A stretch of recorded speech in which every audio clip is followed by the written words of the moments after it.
ऋषि कपूर जी, इरफान खान साहब, वाजिद भाई, बासु चटर्जी और अब सुशांत सिंह। चाइना के साथ लड़ते हुए हमारे 20 जवान भी शहीद हो गए।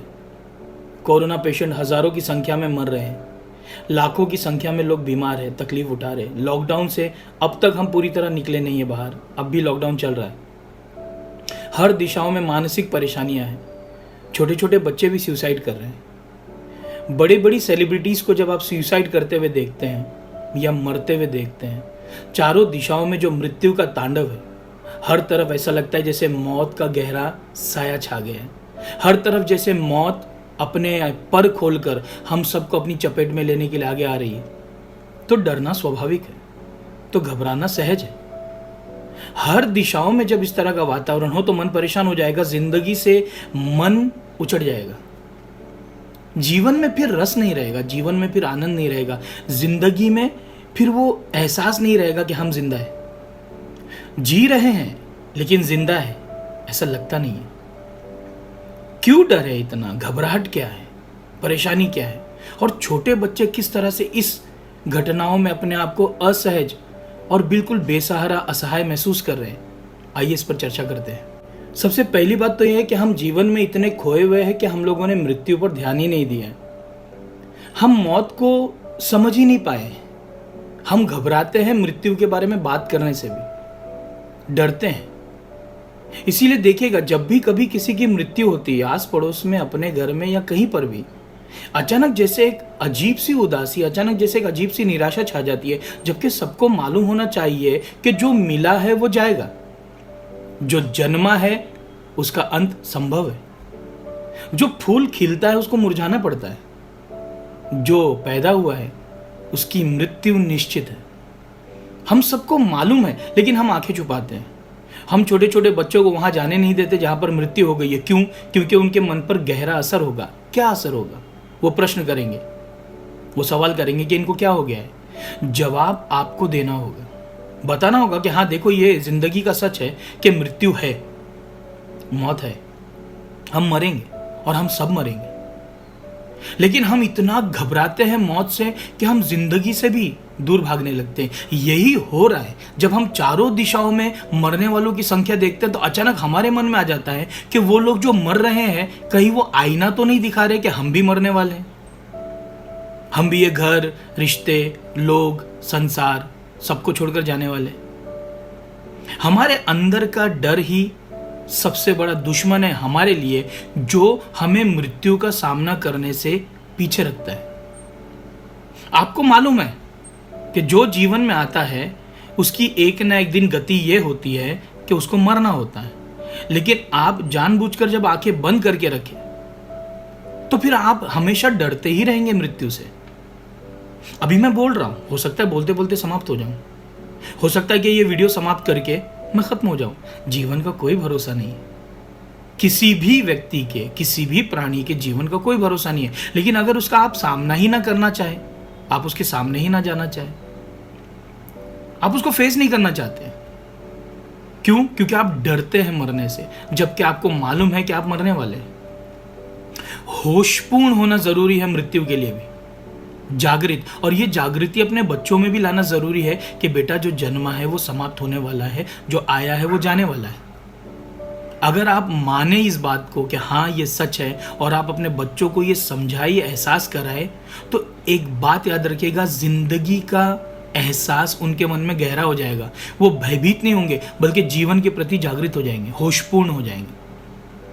अगर आपको मालूम है कि आप 3 दिन में खत्म होने वाले हो, तो आप क्या करोगे? क्या आप रोते बैठोगे कि मैं 3 दिन में खत्म होने वाला हूं? यह नेगेटिव है। इन 3 दिनों में जो आपके जीवन भर की इच्छाएं थी वो आप पूरी करने की कोशिश करेंगे, वो आप पूरा करने का प्रयास करेंगे। कि मैं उन लोगों से मिल लूं जिनसे आज तक मिला नहीं हूं, मैं उन लोगों को क्षमा कर दूं जिनको आज तक क्षमा नहीं किया, मैं उन लोगों से क्षमा मांग लूं जिनसे आज तक मैंने क्षमा नहीं मांगी है।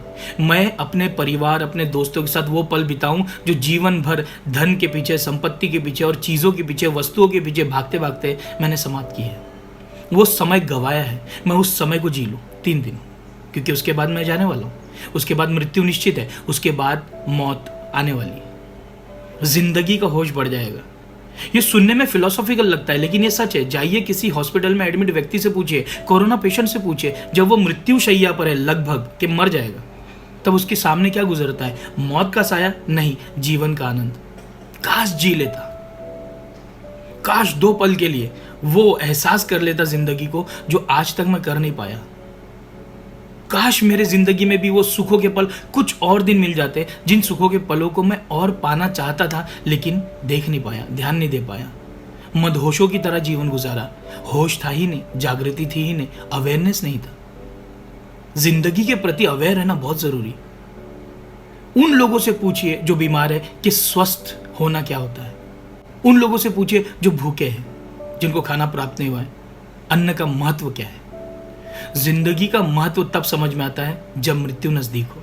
इस्लाम और क्रिश्चियनिटी कहती है कि एक ही जन्म है, ये जिंदगी गुजारनी है, उसके बाद आपको परमात्मा के पास जाना होगा मृत्यु के उपरांत। हिंदू धर्म कहता है आत्मा अमर है, आत्मा मरती नहीं है, बार बार जन्म लेती है अलग अलग योनियों में, अलग अलग जीवों के रूप में, अलग अलग प्राणियों के रूप में। लेकिन हिंदू धर्म ने यह नहीं कहा है कि जीवन अमर है। हिंदू धर्म कहता है आत्मा अमर है लेकिन जीवन नश्वर है। जीवन जाएगा, जीवन समाप्त होगा। बड़े बड़े संत महात्मा अवतार की भी मृत्यु हुई है। तो सबसे पहले हम लोगों को यह सोचना है कि जो काम हम कल पर टाल रहे हैं हम उसको आज ही पूरा करें, कि नहीं बाद में देखा जाएगा। नहीं, मृत्यु दरवाजे पर खड़ी है, कब दस्तक देगी पता नहीं है। तो आपको अपने जीवन के प्रति जिंदा दिल होना बहुत जरूरी है। आपको अपने जीवन के प्रति उत्साहित और उत्सुक होना बहुत जरूरी है। आपको अपनी जिंदगी में आगे बढ़ना, खुश रहना और प्रसन्न रहने का प्रयास करना बहुत जरूरी है। अब कुछ लोग पूछेंगे सर अगर हमको मरना ही है तो फिर हम जिंदगी में उत्सुक क्यों रहे, उत्साहित क्यों रहे? जब मरना ही है तो क्यों ये सब झंझट? जब जाना ही है तो क्यों ये घर द्वार, ये दुनिया, ये रिश्ते, ये पैसा, ये संपत्ति, इन सब के पीछे क्यों पड़े? जीवन को जीने के लिए कर्म करने पड़ेंगे। अगर आप जीवन में आए हैं तो आपको उस जीवन को परिपूर्ण करके ही जाना है। यही हमारे जीवन का नियम है। आप इसके विपरीत नहीं जा सकते, आप इसके विरुद्ध नहीं जा सकते। यही प्रकृति है, यही कुदरत का उसूल है। आपको इसके अनुसार चलना होगा। और इस कुदरत के उसूल को आपको याद दिलाने के लिए परमात्मा, महात्मा, संत, पैगंबर, अवतार बार बार आते हैं और ये समझाते हैं कि बेटा ये जीवन का सही रास्ता है, ये जीवन का सही मार्ग है। आपको ऐसे चलना है और अपने जीवन को अर्थपूर्ण बनाना है, व्यर्थ नहीं। सारे धर्म का अगर आप पूरा के पूरा स्ट्रक्चर देखें तो वो आधारित ही इस बात पर है कि आपको जीवन को कैसे जीना है। सारे धर्म आपको यही बता रहे हैं कि आपको जीवन को कैसे जीना है ताकि आपकी मृत्यु भी वैसी ही सुंदर हो जाए। अगर आपका जीवन संपूर्ण है तो आपकी मृत्यु भी संपूर्ण होगी।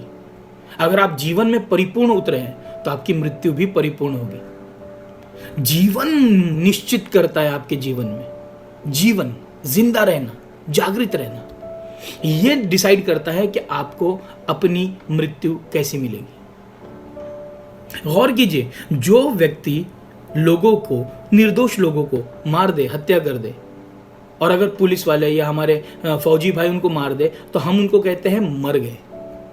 लेकिन जो व्यक्ति लोगों को बचाते बचाते, देश को बचाते बचाते, मनुष्यता को बचाते बचाते अपने प्राण त्याग दे तो हम कहते हैं शहीद हुए। ये फर्क है एक व्यर्थ जीवन का और एक सार्थक जीवन का। अगर मृत्यु है, निश्चित है, आप मरने वाले हैं, तो क्यों ना उससे पहले जीवन के प्रति संपूर्णता हो, जिंदगी को परिपूर्णता से जिए, जिंदगी को पूरी तरह से खुशनुमा बनाए, खूबसूरत बनाए। क्यों ना अपनी जिंदगी से दूसरों को आनंद पहुंचाए, किसी को दुख ना दे, किसी को कष्ट ना दे। हर धर्म यह कहता है, हर धर्म यही रास्ते पर चलने की आपको आज्ञा दे रहा है या आपको विनती कर रहा है, प्रार्थना कर रहा है। आप अपने अंदर ह्यूमैनिटी जगाकर सिर्फ स्वर्ग के रास्ते पर नहीं बढ़ रहे हैं, संसार को स्वर्ग बनाने का प्रयास कर रहे हैं। आपको कोशिश ये करनी चाहिए कि आप जीवन में आनंद से रहें। आपको कोशिश ये करनी चाहिए कि आप जिंदगी में सभी को सुख दे और सुख प्राप्त करें, संकटों का सामना करें, जूझे, लड़े, संघर्ष करे, स्ट्रगल करे और आगे बढ़े और अपने जीवन को परिपूर्ण करे। डरने की जरूरत नहीं है। मृत्यु निश्चित है तो घबराना कैसा? जब मृत्यु आने ही वाली है तो डर के कुछ होने वाला नहीं है। जब आप मरने ही वाले हो तो घबराहट से होगा क्या? फायदा कुछ नहीं है। तो क्यों ना जिंदगी को सुंदर बनाया जाए, क्यों ना परीक्षाएं दी जाए, क्यों ना सफलता के रास्ते पर आगे बढ़ा जाए, क्यों ना मंजिलों की दिशा में आगे बढ़ने का प्रयास किया जाए। डरने और भयभीत होने से जिंदगी का सौंदर्य सिर्फ नष्ट होगा, मृत्यु का डर गहरा होगा, और जो मृत्यु कल आने वाली है उस मृत्यु के डर से आपका आज का जीवन ही मृत्यु की तरह हो जाएगा, मौत की तरह हो जाएगा। जब किसी अच्छे व्यक्ति की मृत्यु होती है तो हम लोग कहते हैं पुण्यात्मा थे, जब किसी बुरे व्यक्ति की मृत्यु होती है तो हम कहते हैं नीच आत्मा थे। इसका अर्थ समझिए, पुण्यात्मा का मतलब होता है वो व्यक्ति अपने जीवन में अच्छे कर्म करके गया है, पुण्य करके गया है, पुण्य कमा कर गया है, सवाब कमा कर गया है, इसीलिए पुण्यात्मा। और जब कोई व्यक्ति बुरे कर्म करके जाए, बुरे कर्म करे, दूसरों को दुख दे, दूसरों को कष्ट दे, लोगों को पीड़ित करे, तो हम कहते हैं बड़ा नीच आत्मा था। आपके कर्म ये निश्चित करते हैं कि आपकी आत्मा का स्वरूप क्या है, पुण्यात्मा हो या नीचात्मा हो। अच्छे कर्म पुण्यात्मा, बुरे कर्म नीचात्मा। तो आपके कर्म जब सब डिसाइड कर रहे हैं, इसका मतलब है कि आपको कर्म करने से पीछे नहीं हटना चाहिए। बिना कर्म किए आप आगे नहीं बढ़ सकते। कर्म इतने सूक्ष्म, इतने गहरे हैं कि भगवान कृष्ण को भगवत गीता में एक अलग अध्याय कहना पड़ा इसके लिए। कृष्ण कहते हैं कि चिंता चिता समान होती है। चिंतित व्यक्ति मुर्दे की तरह, एक लाश की तरह, एक डेड बॉडी की तरह, उसमें ना जीवन का उत्साह है, ना उत्सुकता है, ना जिंदगी की खूबसूरती है। और पैगंबर मोहम्मद साहब ने कहा है कि खुदकुशी कुफ्र है, आत्महत्या करना नास्तिकता के बराबर है, अपने प्राणों को त्यागना। पवित्र कुरान में लिखा हुआ है कि आपके जीवन और आपकी मृत्यु का पता सिर्फ परमात्मा को है, ईश्वर को, अल्लाह को है। तो जब ईश्वर ने आपको ये जीवन दिया है तो आपका अब ये फर्ज बनता है, ये कर्तव्य बनता है कि आप अपने जीवन को संपूर्णता से जिए, ह्यूमैनिटी, मनुष्यता और मानवता के साथ जिए, इंसानियत के साथ जिए, लोगों को सुख पहुंचाए और खुद भी सुखी होने का प्रयत्न करे, सफलता के मार्ग पर आगे बढ़े, परीक्षाएं दे, घबराए नहीं, डरे नहीं, जिंदगी का सामना करे। बीमार है उससे भागे ना। हम सुनते हैं ये कोरोना पेशेंट अपने घर से भाग गया, उस कोरोना पेशेंट ने डर के कि मैं मर जाऊंगा इस बीमारी से आत्महत्या कर ली। फायदा क्या है, मरना तो निश्चित था। बीमारी से बचकर भागे तो आत्महत्या कर ली, और बीमारी से बचकर भागे तो दूसरों को भी बीमार करके गए। तो ये कर्म गलत हो गया, ये कर्म दूषित हो गया। आप आगे बढ़े बिना डरे, बिना घबराए, ईश्वर पर भरोसा रखे। डरने की कोई जरूरत नहीं है, जिंदगी घबराहट में नहीं बीतती। डरने की कोई जरूरत नहीं है, जिंदगी से घबराने की कोई आवश्यकता नहीं है। जिंदगी आपकी ही है और आपको ही जीनी है, तो डर कैसा। अपने जीवन की कठिनाइयों को पार करके अपनी जिंदगी को सार्थक बनाना ही हर मनुष्य का फर्ज है, कर्तव्य है। इसे भूलिएगा नहीं।